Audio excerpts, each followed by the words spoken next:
नमस्कार. Try this by Preeti या चॅनलमध्ये तुमचं सर्वांचं स्वागत. आणि आज आपण बघणार आहोत कर्माचा सिद्धांत. काय असतो कर्माचा सिद्धांत? कसा असतो कर्माचा सिद्धांत? कधी विचार केला आहे आपण? विचार करायला पाहिजे.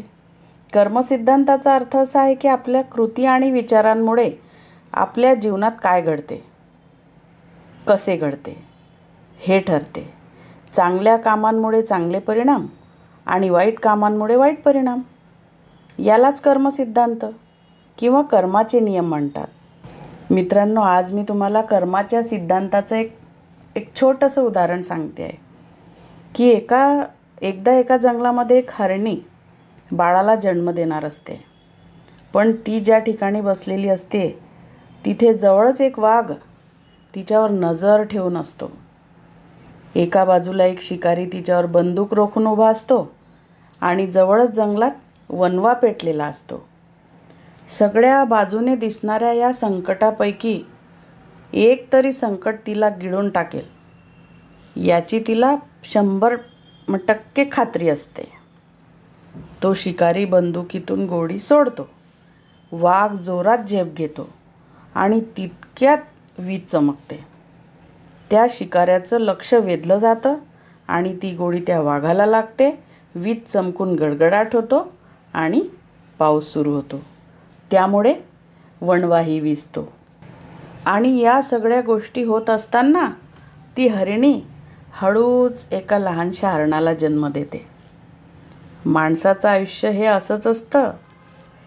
त्याच्या हातात काहीच नसतं.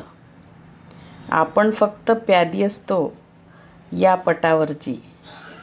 करता करविता असतो तो फक्त आणि ईश्वर. असंच एक विचार येत असताना कुठल्या क्षणी काय होईल काहीच सांगता येत नाही. मारणाराही तोच आणि तारणाराही तोच असतो. आयुष्य हे असंच असतं. कुणाला दोष द्यावा आणि कुणाचं कौतुक करावं, दोन्ही एकाच रथाची चाकं. कुठल्या खड्ड्यात अडकणार आणि कुठल्या संकटावर वर टांगून राहणार हे ठरवणारा मात्र तोच.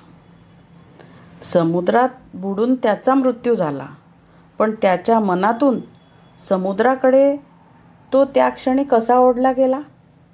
कोण सांगेल याचं उत्तर?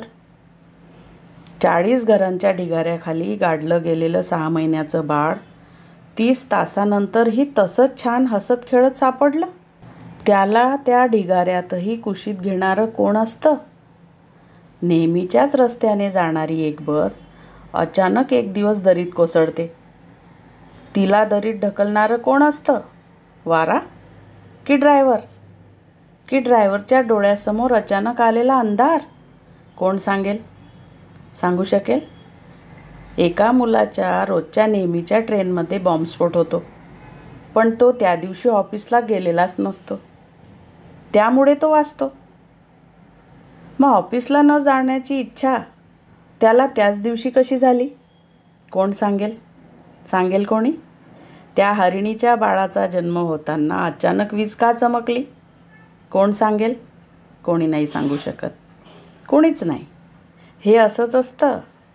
भक्तीने रुजवलेलं, प्रेमाने सावरलेलं, आसक्तीने बुडवलेलं, कर्माच्या चक्रात अडकलेलं, ईश्वराने लिहिलेलं आपलं आयुष्य.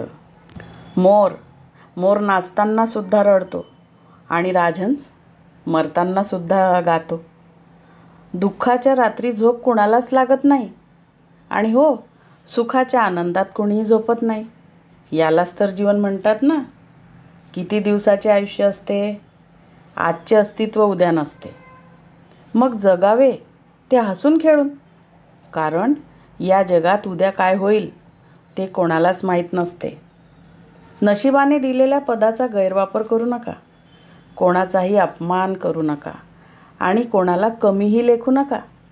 तुम्ही खूप शक्तिशाली असाल, पण वेळ ही तुमच्यापेक्षाही जास्त शक्तिशाली आहे. कोणी कितीही महान झाला असेल, पण निसर्ग कोणाला कधीच लायकीपेक्षा महान बनवण्याचा क्षण देत नाही. स्वतःवर कधीही अहंकार करू नका.